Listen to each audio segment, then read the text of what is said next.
Crypto is the beta asset. You can't diversify owning beta, right? It doesn't work because it's beta. It's driven by the same variables. It's driven by the same macro economy, the same liquidity, the same sort of, macro environment. It's driven by the same catalysts. Diversifying works when you're owning assets that are on different levels of the risk spectrum. Low risk, high risk, middle risk, correlated to risk sentiment in a negative or a positive correlation, all these different things. Doesn't make sense. And like this guy says, I agree with what he says as a solution, and we'll get into that in a second.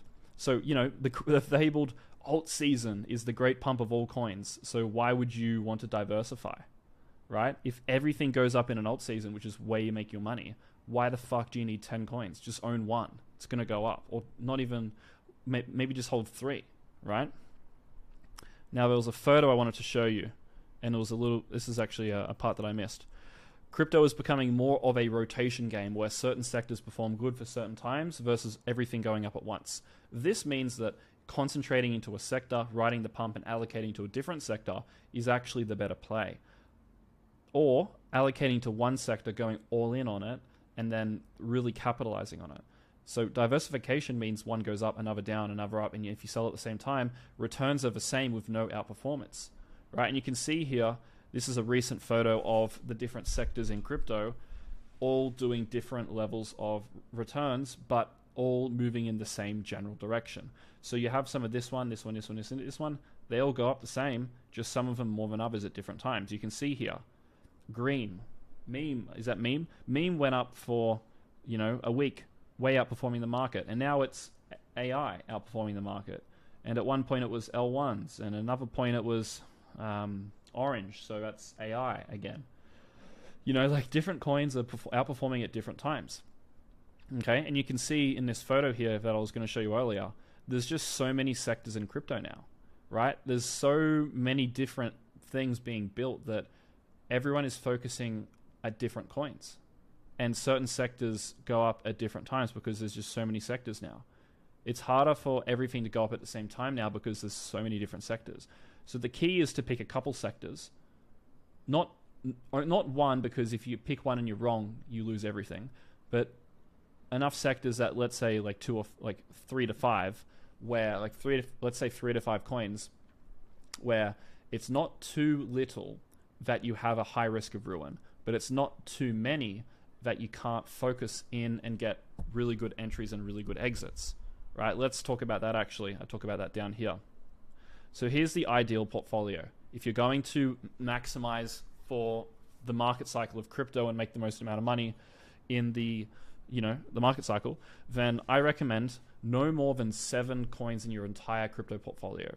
Now, this does not account for pre-sales, because pre-sales are locked coins which don't have any mental bandwidth, which don't take any time to keep up with, and you can't even really do anything because they're locked. So pre-sales, separate. I have like 10 pre-sales that I'm a part of, okay? But in terms of your liquid portfolio that you have to actually manage on a day-to-day basis, you should have a maximum of 7 coins in that portfolio. So my recommended structure is like 2 to 3 long-term holds. So you could say Bitcoin, Ethereum, Solana. Now, long-term hold, I would consider something that has proven that that it can achieve multi-cycle outperformance. So Bitcoin, it has been hitting new all-time highs for 15, 14 years now.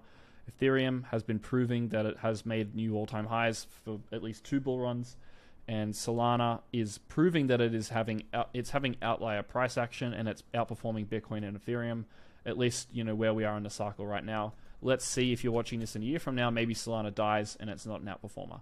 But right now, if you go on Twitter, you can see that there's data coming out that Solana has higher daily volume on NFTs and DeFi. The leading NFT and DeFi marketplaces have higher 24-hour volume than Ethereum's.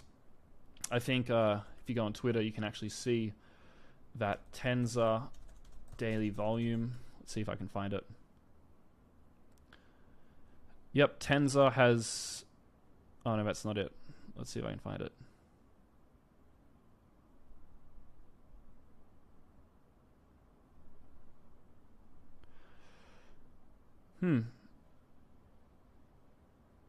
Okay, well, this basically, Tensor has flipped Blur's daily volume. Now, Tensor, there's a lot of airdrop farmers, and the fees are near zero, so you could argue that the volume is fake, but there is a lot of real users on Solana, and a lot of the metrics are showing that Solana is flipping Ethereum in terms of usage. And this is showing that Solana is getting to a level of adoption where it's building a moat, and it has a competitive advantage, and it's sort of reached a point of no return where it's in a good way, where it's sort of it's reached escape velocity, at least what I can see right now at the given moment in time. And that's sort of what Bitcoin's achieved, constantly hitting new all-time highs every cycle. It's looking like Solana could do that at least for one more cycle. I think long-term L1s don't have a value proposition because value for token holders doesn't necessarily mean value for users.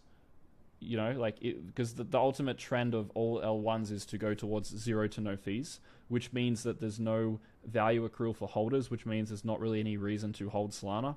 So the value proposition of L1s long term isn't necessarily amazing, but look, at least one bull market cycle ahead, it's looking good. And so this is the long-term portfolio, okay? Your goal is to do things here to get more of this, okay? So in this portfolio, you want 3 to 5, as we said, not too little that you are having a high risk of ruin, but not too many that you can't keep up with them all.